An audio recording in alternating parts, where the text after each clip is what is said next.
It is Tuesday, April 2nd. Yesterday we had a ton of spoilers for War of the Spark. We're going to talk through them real quick. Going to be bringing one of these to you every day. Jake's here. Say hey, Jake.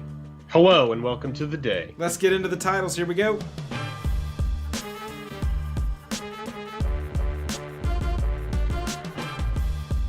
Thank you for spending your time with us. We're Jake and Joel are Magic. If you like our stuff, hit subscribe down there. We'd love it if you told a friend about our channel. We just want to get into the cards real quick because that's where the fun part is. Let's look at them, dudes. Yes, let us peek. So these are the new cards from Monday, April 1st, 2019. We got 39 new cards today. Shout out to Scryfall. Shout out to Scryfall, scryfall.com, all your visual card needs if you don't want to use Gatherer. I want to talk about Gavril Rogue Shadow Mage first. At the beginning of each opponent's upkeep, if that player has one or fewer cards in hand, deals 2 to him, and it makes him discard a card 3 times if you don't kill it. That's ridiculous. There's a lot of value here. And this card combos really well with effects that return permanents to their owner's hand. Oh, yeah. So late game, you can get some real value out of this Planeswalker here. Dude, this is so cool. We're seeing Uncommon Planeswalkers. Yep.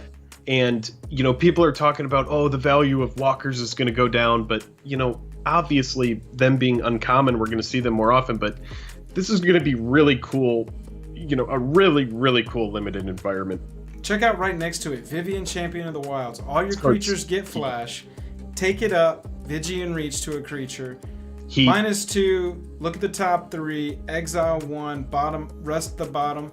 For as long as it remains exiled, you can cast it if it's a creature. Yeah, it's like a must answer. That's crazy. That's crazy. And speaking of Vivian, right down here, Vivian's Arcbow. Discard a card, look at the top X. Put a creature card with converted mana cost X or less onto the battlefield. Straight up. What? Yeah, you pay X. This card gets a lot better late into the game, but you know, this is like you're turning a late game forest into probably a win con, right. I would imagine. Pay 6, tap it, go get a Carnage Tyrant. You know what I'm saying?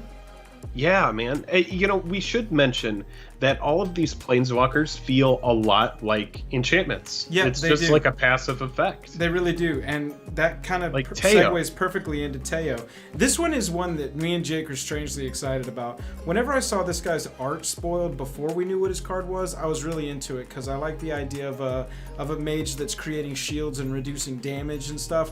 And he delivered. How about hexproof for yourself on something besides? This is a baby Leyline of Sanctity. Leyline of Sanctity, but in the format, Shalai has been in everybody's deck that wants to run white with creatures and wants hexproof. Now you've got this effect on a second thing.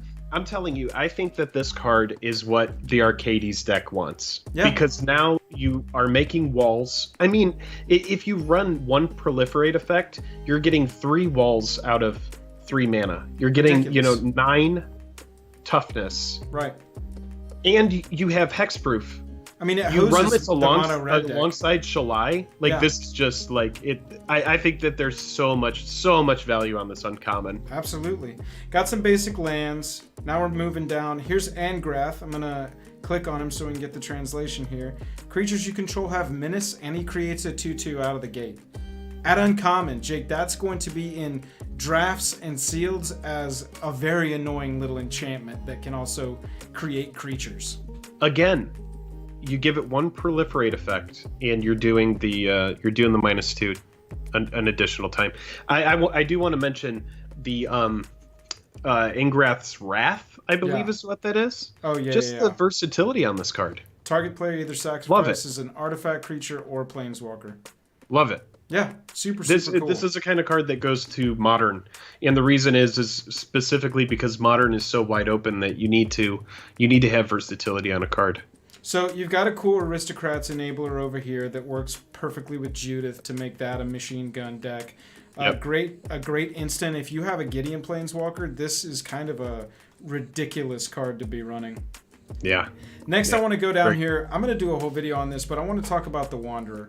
Look at the colors of the Wanderer. Look at how we've got this like ethereal whip thing happening and this blue that looks strangely like another blue that we know, and a very famous dragon that's the, related to the evil dragon right now. Wanna touch on that, but I mean, honestly, just as a card, pretty freaking good out of the gate. I think in limited, a lot of the time you're paying, 3 or 4 mana for an exile effect to get rid of a huge bomb. Absolutely. And the fact that you're going to get to do it twice, or again, I know I'm beating it into the ground, but with proliferate, potentially a third time. Yep. That's great. It's really good. Let's talk about our man Teferi. Back to haunt us for the rest of our life. Welcome to the new standard, guys. This is going to be rough. It's so crazy that Teferi's going to rotate in October, only to leave behind another Teferi. I guess that's very on flavor. He leaves behind a time copy of himself. I just think that these 2 cards are going to run havoc in control in like modern. I don't see how this card doesn't go to modern. I just think it's very, very, very good. Yeah, it will be interesting to see the effect that all of these new walkers that have static abilities. I mean, look at that -3. That -3, the versatility, return up to 1 target artifact, creature, or enchantment to its owner's hand, draw a card, and then Joel, really quickly, go back up to the black planeswalker you were just talking about. Yeah, absolutely. Gavril. So Target player you discards a card. Yeah, so say you already have Teferi out. Right. You play Dav, and then all of a sudden, you bounce, I don't know, maybe some big enchantment that just removed your win condition. The Phoenix, and then, Rekindling Phoenix. Yeah, and then you bounce it back. You go ahead and you say, all right, discard a card. So it's just, I think there's a lot of synergy here for like Esper. Absolutely. I like Kaya as well. I mean, Liliana's Triumph. Wow. Kaya's pretty good, but yeah, I was gonna say, let's get down into these 2 instants here, because we got 2 these are cool. heavy hitters on this row. Dovin's Veto, which is an uncounterable negate, and Liliana's Triumph. We've got, Chainer's Edict in standard now at instant. Only downside is it doesn't flash back. Yeah, and if you run it alongside, this is something that we should mention. Liliana Untouched by Death is seeing a spike. If you have those in your collection, make sure that you pull them out, because right now they're going upwards of like $12 to $15. Well, also, which Liliana this isn't going to make any cheaper is Liliana of the Veil in Modern. That plus this card, if you control a Liliana Planeswalker, each opponent discards a card. Yeah, I mean, maybe. Like, there's a lot of value going on there. I mean, it wasn't going down in price anyway, but it's not like this is going to hurt that card in Modern. No, but a lot of people run Liliana of the Veil and Liliana the Last Hope alongside each other in Modern decks. Well, there you go. Yeah, I think there's some really cool stuff going on. Finishing out the day's spoilers, we've got Kaya, Bane of the Dead, which is just exiling creatures when it comes onto the battlefield. Now, granted, it's a 6 cost, but I mean, I'm never going to turn down this card in sealed or draft. No, we will never, ever, ever, ever, ever not run that in 2-headed. That card is insanity. I mean, dude. Again, with proliferate effects, you're getting additional value out of this. Right. We do see above Kaya here, they did print on a land with Cards Bastion. Proliferate for 4. Just kind of glossed over that. But honestly, I think that speaks to how heavy hitting this set has seemed so far. There's so many cards in here that if they were alone on a spoiler day, I would have just been going, oh wow, that's a crazy powerful, valuable card. And this is day 2. I mean, really quick, let's go back up to the top, and this is a card that we kind of glossed over, but I want to talk about is Teferi's Time Twist, and this is at common. Yep, exile a permanent, return it to the battlefield at the beginning of the next end step. If it enters as a creature, it enters with a +1/+1. Yeah, hi. I mean, the mono blue deck that already is so annoying.